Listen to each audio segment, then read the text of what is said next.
Finals week is quickly approaching and now it's crunch time. How you decide to manage your time and plan your studying over the next couple of weeks will dictate how you perform on exam day. Stay tuned for 6 tips to help you ace your final exams.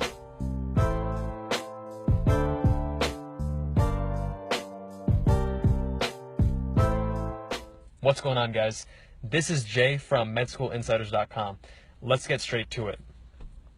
First and most importantly, go into the last couple of weeks with a plan. Get your calendar out and mark the days for each exam. Based on the test days, work your way back with how you want to review the information. For example, let's say you have a final on Monday, December 5th and another one on Thursday, December 8th. If the first test is much harder and requires more studying, you may focus solely on that and then only start studying for test 2 after finishing test 1.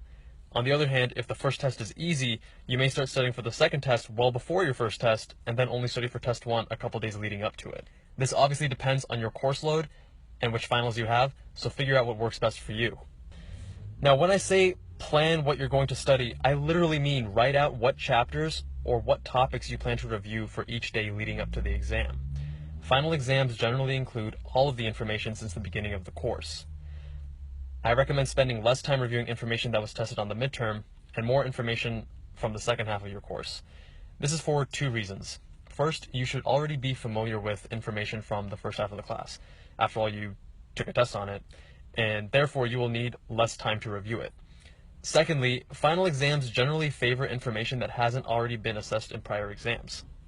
Meaning, even though the class is technically supposed to include information from the whole course, it probably includes a majority of information since after the midterm.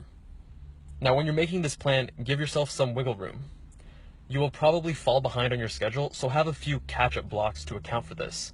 Also, if you are not able to review all the information that you wanted to on your schedule, don't worry, it's not the end of the world. You can still totally do well in your exam. Now, don't neglect other areas of your life.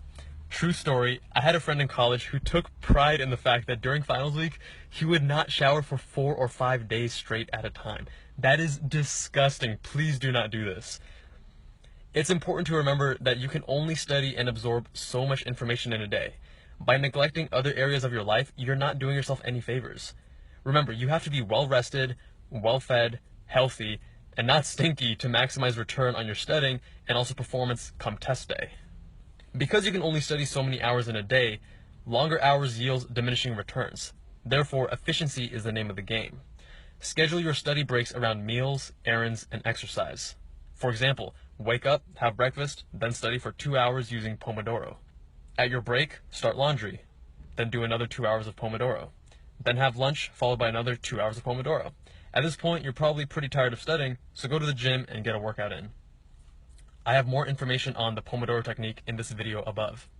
Use group study, but don't overdo it.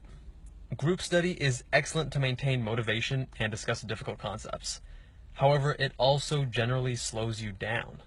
Therefore, only group study occasionally. Have an agenda with the group as to what lectures or topics you all want to go over, and this will help keep you guys on track. Taking turns teaching difficult concepts to one another will also benefit everyone involved, especially in classes that are heavy on concepts and have essay-based questions. More on that next. So tailor your study approach based on the exam. For physics, math, or chemistry, doing loads of practice questions is probably one of the best ways to prepare for your exam. The exam is going to have a series of problems that you need to solve and show your work for. But remember, making sure you review and understand the mistakes you made are also equally important. So for more conceptual classes like neurophysiology or biology, essay questions are more common. Group study here is actually great to reinforce those difficult concepts. If you can teach a concept to someone else, chances are that you have a solid grasp of it and you're ready for the exam. For multiple choice questions, memorization is king. I recommend focusing on flashcards with spaced repetition. The gold standard for this is Anki. It's a free software for your computer, and I go over how to use it in this video above. Be sure to do your scheduled Anki cards every single day. Waiting until the last couple of days defeats the purpose of spaced repetition. I talked briefly about spaced repetition and incorporating Anki into your study routine in this video above. No all-nighters. Do not fall into the trap of thinking that pulling an all-nighter is the best way to improve your test score. In very, very rare situations is it ever a good idea to deprive yourself of significant sleep before an exam. It's more important for you to be sharp than for you to be cramming before your test. You'll be tired while studying and during test day. Additionally, you lose out on the benefits of REM sleep, which actually helps consolidate information you learned. Which brings me to another point. Going back to scheduling your study times and breaks, I recommend you study right before sleeping for this exact benefit.